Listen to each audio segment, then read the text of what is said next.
오늘 본문 말씀, 이 창세기 13장 말씀은 아브라함이 75세 때 일입니다. 아브라함이 75세 때는 아브라함에게는 주위에 아직 이스마엘도 없고 이삭도 태어나기 전이었습니다. 그런데 아들 뻘되는 조카 롯이 있었습니다. 이 조카 롯은 어렸을 때 부모님을 여의었습니다. 그러니까 후견인이 아브라함이 돼서 삼촌인 아브라함이 롯을 잘 데리고 이렇게 항상 함께 살아가고 돌보아주던 때입니다. 그때 아브라함이 살았던 곳이 어딘가 1절 말씀 한번 화면으로 보십시오. 1절에 보시면 아브라함이 애굽에서 그와 그의 아내와 모든 소유와 롯과 함께 네겝으로 올라갔다. 그러니까 네겝이라는 곳에서 살았습니다. 그러니까 아브라함도 살고 롯도 함께 네겝에 살았는데 문제가 있었습니다. 편안하게 잘 살았는데 아브라함이 재산이 많아지고 롯이 재산이 아주 많아졌습니다. 재산이 많고 부자가 되는 건 표면적으로 보면 참 좋은 일인 것 같은데, 그런데 문제는 재산이 많다 보니까 갈등이 생깁니다. 자, 6절, 7절 한번 보십시오. 그 땅에, 그죠? 그들, 아브라함과 롯이 함께 살기에 넉넉하지 못했다. 왜? 소유가 계속 많아졌으니까. 그래서 7절에 보면 그 당시 다 목축을 하고 있었는데 아브라함의 가축의 목자와 롯의 가축의 목자가 서로 다툽니다. 왜 다투었을까요? 점점 양이나 소는 숫자가 많아지는데 목초지가 부족하고 물이 부족하니까 서로 물을 먼저 먹이려고, 서로 좋은 목초지를 차지하려고 이 친척 기간인데 이 삼촌과 조카의 하인들 사이에 다툼이 생긴 겁니다. 자, 그래서 그런 상황이 딱 되는 걸 보고 그래도 이제 삼촌이고 인자하고 마음 씀씀이가 넉넉한 아브라함이 이렇게 제안을 합니다. 이어서 8절 9절 한번 보시죠. 아브라함이 롯에게 말합니다. 우리는 다 한 친척 아니냐? 그런데 나나 너나 내 목자나 너의 목자나 서로 다투는 게 말이 안 되지 않느냐? 잘 지내야지 왜 다투느냐? 자, 9절 말씀 보시죠. 제안을 합니다. 9절 함께 한번 읽어봅니다. 시작. 내 앞에 온 땅이 있지 아니하냐? 나를 떠나가라. 내가 좌하면 나는 우하고 내가 우하면 나는 좌하리라. 아멘. 자, 우리 이제는 좀 흩어져서 넉넉한 목초지를 찾아서 가야 다툼이 없겠다. 만약에 롯, 내가 왼쪽을 택하면 내가 오른쪽 택하고 내가 오른쪽을 택하면 내가 왼쪽을 택하겠다. 여러분 어떻습니까? 아브라함 참 좋은 사람 아닙니까? 부모처럼 조카를 거두었으면 자기가 나이도 더 많고 연륜도 더 많으니까 내가 먼저 고르겠다. 이래도 롯은 아무 할 말이 없는데 나이 어린 조카를 위해서 너가 왼쪽 택하면 내가 오른쪽 택하고 내가 오른쪽 택하면 나는 왼쪽 하겠다. 먼저 선택하라. 이렇게 이야기합니다. 그래서 롯이 딱 봐둔 아주 목초지가 좋고 물이 많은 넉넉한 곳을 선택해서 떠나게 됩니다. 떠나니까 아브라함은 그냥 그곳에 남게 된 거죠. 여러분에게 여쭤보겠습니다. 누가 더 현명한 선택을 한 겁니까? 여러분 보면 누가 더 성공한 것 같습니까? 롯이 더 성공한 것처럼 보이지 않습니까? 더 목초지가 좋고 더 물이 많은 곳으로 롯이 재빨리 갔습니다. 그러니까 롯이 현명한 것 같고 자기가 연장자고 부모 같은데 먼저 선택할 수 있는데도 양보한 아브라함은 사람은 좋은데 어리석어 보이기도 합니다. 현실적으로만 생각하면 롯이 현명하고 아브라함은 어리석은 선택을 한 것처럼 보입니다. 그러나 전혀 그렇지가 않습니다. 겉으로 보기에는 롯이 성공하고 현명한 것처럼 보이는데요. 결과는 완전히 정반대로 바뀌게 됩니다. 자, 그러면 이 선택이 어떤 결과를 불러오는가? 어떤 의미가 있는가? 지금부터 한번 살펴보겠습니다. 롯의 선택은요, 딱 한마디로 정리할 수 있습니다. 목초지는 참 좋은데 하나님이 없는 삶을 선택한 것이 롯이었습니다. 현명한 것처럼 보이지만 현명한 선택이 아니었던 거죠. 자, 롯이 선택한 곳 한번 볼까요? 어떤 곳인지. 10절 한번 보십시오. 10절. 자, 함께 읽어봅니다. 시작. 이에 롯이 눈을 들어 요단 지역을 바라본즉 소알까지 온 땅에 물이 넉넉하니 여호와께서 소돔과 고모라를 멸하시기 전이었으므로 여호와의 동산 같고 애굽 땅과 같았더라. 아멘. 자, 10절 보시면 요단 땅을 딱 보니까 온 땅에 물이 넉넉합니다. 온 땅에 물이 넉넉하면 목초지도 당연히 많겠지요. 딱 보니까 롯의 눈에는 이야, 저 요단 동쪽은 여호와 하나님의 동산 같다. 나일강 그 젖줄이 있는 애굽 땅과 같다. 진짜 내가 좋은 선택을 했다. 이렇게 생각을 했습니다. 그런데 여러분, 그게 아닙니다. 저기 보십시오. 여호와의 동산, 여호와의 동산은 하나님이 주인인 곳이 하나님의 동산 아닙니까? 애굽 땅은 하나님을 섬기는 땅이 아닙니다. 여호와 하나님이 통치하는 동산과 여호와 하나님이 없는 애굽 땅은 완전히 다른 곳이지요. 하나님 없는 무, 하나님 없는 명예, 하나님 없는 재산, 그게 애굽 땅인데 그 땅이 어떻게 여호와의 동산 같습니까? 현실의 눈이 어두운 이 롯의 영적인 타락을 우리가 볼 수가 있습니다. 자, 너무 좋은 땅을 선택했다 생각하고 롯이 떠납니다. 그 장면도 보지요. 11절 보십시오. 그러므로 롯이 요단 온 지역을 택하고 동쪽으로 옮겼다. 그래서 그들이 떠났다. 그럼 롯이 어디 살까요? 이어지는 12절 보십시오. 아브라함은 가나안 땅 그 자리에 그대로 있고 롯은 그 지역의 도시들에 머무르며 그 장막을 옮겨서 어디까지 이르렀습니까? 소돔까지. 요단 동쪽에 목초지가 좋고 물이 많은 곳을 따라서 가다가 최종 목적지가 어디라고요? 소돔 땅입니다. 소돔 땅. 여러분, 소돔 하면 기억나는 거 있으시죠? 뭡니까? 소돔과 고모라. 하나님 안 섬겨서 멸망당한 도시 아닙니까? 자, 롯이 좋은 땅을 골라간 곳이 결국 소돔이었습니다. 그럼 소돔이 어떤 땅인가? 이어지는 13절 보십시오. 함께 읽습니다. 시작. 소돔 사람은 여호와 앞에 악하며 큰 죄인이었더라. 아멘. 그러니까 여러분, 롯의 선택은 정확하게 정리할 수 있죠. 내가 부자가 돼야 되겠다.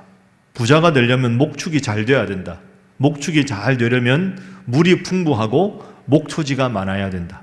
그런데 요단 땅 온 동편이 물이 많더라. 그럼 저쪽으로 가면 물도 많고 목초지도 많으니까 내가 큰 부자가 될 수 있다. 그러면서 점점 가다 보니까 제일 살기 좋고 번화한 도시가 소돔 땅이더라. 내가 소돔 땅에 정착하겠다 라고 생각한 겁니다. 그런데 문제는 뭡니까? 소돔 땅은 현실적으로 세상적으로 보면 풍부해 보이지만 하나님을 섬기지 않는 우상 숭배하고 도덕적인 타락이 극한에 이르렀던 그런 땅이었던 거죠. 그래서 결국 어떻게 됩니까? 우리가 창세기 읽어보면 아는데요. 이로부터 15년 후에 창세기 19장에 가면 하나님께서 소돔과 고모라가 너무 악해서 그 땅을 멸망시키십니다. 불로 그 땅을 멸망시키시죠. 근데 아브라함이 기도 때문에 롯과 그의 가족을 살려줍니다. 그러면서 뭐라고 이야기합니까? 내가 심판할 테니까 소돔과 고모라 뒤를 돌아보아서는 안 된다. 근데 롯의 아내가 뒤를 돌아봅니다. 그래서 소금 기둥이 되어서 그 자리에서 죽게 됩니다. 그러면 롯의 아내가 죽었으니까 롯과 두 딸들이 이제 피신하게 되죠. 3명 남은 겁니다. 그런데 이 두 딸들이 참 고약한 생각을 합니다. 아니, 우리가 결혼을 해서 아들을 낳아야 되는데 이 세상이 멸망했으니 소돔과 고모라가 이제 내가 우리랑 누구랑 결혼해서 아들을 낳느냐, 이러고는 아버지 롯에게 진탕 술을 먹입니다. 포도주를. 그리고 포도주 먹고 골아 떨어진 그 아버지한테 오늘은 큰 딸이 들어가서 동침을 하고 그 이튿날은 작은 딸이 들어가서 동침을 해서 아버지와 딸 사이에 아들을 낳습니다. 세상에 이런 일이 어디 있습니까? 그때 낳은 아들 이름이 뭡니까? 모압과 암몬입니다. 그런데 이 모압과 암몬이 어떤 사람들입니까? 이스라엘 백성들이 출애굽할 때 제일 곁에서 악하게 하고 제일 이스라엘을 괴롭힌 사람들, 그 족속이 모압 족속과 암몬 족속입니다. 그러니까 여러분, 롯은요, 딱 정리를 해보면 가장 믿음이 좋았던 아브라함의 조카였고 그 아브라함을 가장 함께 아버지처럼 모시고 살았는데 그 믿음은 하나도 본받지 않고 결국 이스라엘을 가장 괴롭히던 모압과 암몬의 최고의 어른이 됩니다. 이런 치욕이 어디 있습니까? 그 훌륭한 믿음의 사람한테는 하나도 믿음을 못 받지 못하고 롯하면 우리 민족을 가장 괴롭힌 모압과 암몬의 조상. 자, 성경 볼까요? 19장 37절 38절 보십시오. 제가 말씀드린 내용입니다. 롯의 큰딸은 아들을 낳아서 모압이라고 했다. 작은 딸 아들을 낳아서 암몬, 베남미라고 했다. 모압과 암몬의 조상. 그 조상의 직계 아버지가 롯이 됩니다. 그럼 여러분, 롯의 인생을 정리해 볼까요? 세상적으로 생각하면 롯은 참 부자였습니다. 목축에서 돈도 많고요, 소돔 땅에 살았고요, 딸들도 있었고요, 아내도 있었고요, 풍족한 삶을 살았습니다. 그런데 롯의 문제는 뭡니까? 아브라함 곁에 있었지만 아브라함의 영적인 믿음은 전혀 본받지 않았습니다. 객관적으로 다른 사람 보기에는 롯 하면 믿음의 조상 아브라함과 함께 사는 믿음이 좋은 사람, 하나님 잘 믿는 것처럼 보이는 사람, 거기다가 돈도 많이 벌어서 부자가 된 사람, 영육간에 하나님 앞에 복받은 사람인 것처럼 보이지만 그게 아니었던 거죠. 겉으로는 멋있어 보이고 아브라함의 조카라니까 믿음 좋아 보이는데 껍데기입니다. 껍데기 신앙. 속으로는 온갖 세상적인 욕심으로 똘똘 뭉쳐 있다가 결국 하나님의 심판을 받아서 모압과 암몬의 조상이 되고 아내도 죽고 그 딸들도 비참하게 그런 꼴을 당하게 된 겁니다. 여러분, 이 점을 잘 생각해 보십시오. 믿음 좋은 사람 곁에 있다고 내 믿음이 좋아지는 게 아닙니다. 하나님 앞에 예배당에 오래 출입했다고 저절로 신앙이 좋아지는 게 결코 아닙니다. 우리도 자칫 잘못하면 롯처럼 될 수 있습니다. 다른 사람 보기에는 그럴듯하게 하나님 믿는 것처럼 보이는데 속으로는 온갖 세상적인 욕심으로 가득 찬 사람. 제가 여러분에게 여쭤보겠습니다. 속으로 대답해 보십시오.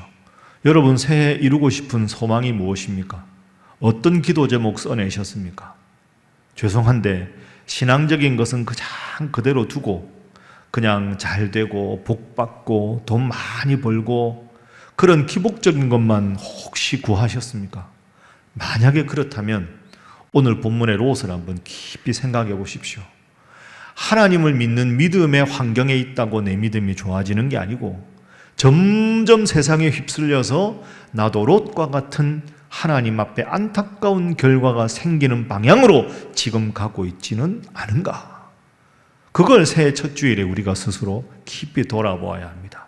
롯의 이 안타까운 상황을 반면교사로 삼아서 하나님 잘 믿고 주위의 신앙이 아니라 내 신앙이 하나님 앞에 인정받아서 하나님께 큰 복을 누리는 우리 신일교회 모든 성도들의 새해가 되기를 주님 이름으로 축복합니다. 옆에 계신 분들과 인사 한번 하겠습니다. 먼저 하나님 잘 믿으시기 바랍니다. 자, 다시 한번 인사할까요? 그러면 하나님 다 알아서 해주십니다. 그럼 두 번째로 아브라함의 선택을 보겠습니다. 아브라함은 어떤 선택이냐? 지금까지 본 대로 손해보는 듯한 선택 아닙니까? 그죠? 조카한테 좋은 땅 다 양보했잖아요. 그런데 아닙니다. 롯은 하나님을 떠났지만 아브라함은 하나님과 함께하는 신앙이었습니다. 세상적으로는 손해보는 것 같은데 하나님이 함께한 사람 아브라함이었습니다. 롯, 내가 삼촌이니까 내가 너 돌봐줬으니까 내가 먼저 선택하마. 이렇게 할 수 있는 상황인데 롯에게 다 양보하지요. 양보할 걸 양보해야지 왜 저런 걸 양보할까 싶기도 합니다. 그런데 여러분, 아브라함에게는요, 본문의 앞뒤를 충분히 살펴보면 여유가 있습니다. 어떤 여유냐? 이런 여유입니다. 내가 지금까지 인생 살아보니 이게 아브라함 마음입니다. 내가 좋은 거 선택했다고 해서 좋은 게 아니더라. 내가 똑똑해서 내가 머리 쓰고 내 생각대로 하면 잘 되겠지. 그게 아니더라. 아무리 내가 보기에 좋은 선택을 해도 하나님이 함께 하지 않으면 그게 망하는 길이고 내가 양보하고 좀 어리석게 살고 다른 사람 위해서 섬기고 희생해도 하나님이 나를 기뻐하시면 결국은 그 길이 잘 되는 길이더라. 우리 식구들하고 롯의 식구들이 함께 사는데 그 젊은 조카한테 양보하고 나는 어디 있든지 하나님만 바라보고 살면 하나님이 내 삶을 인도하시는데 그거 내가 뭐 걱정할 게 있나? 이게 아브라함의 여유입니다.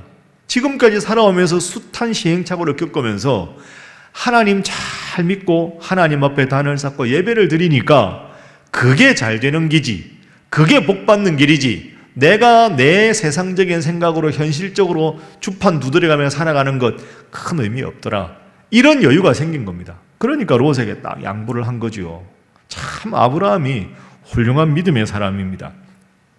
자, 제가 방금 말씀드린 걸 예를 한번 들어보겠습니다. 일일이 시간 관계상 다 찾을 수 없으니까요. 대표적인 세 본문 보십시오. 아브라함이 이삭할 때마다 한 게 있습니다.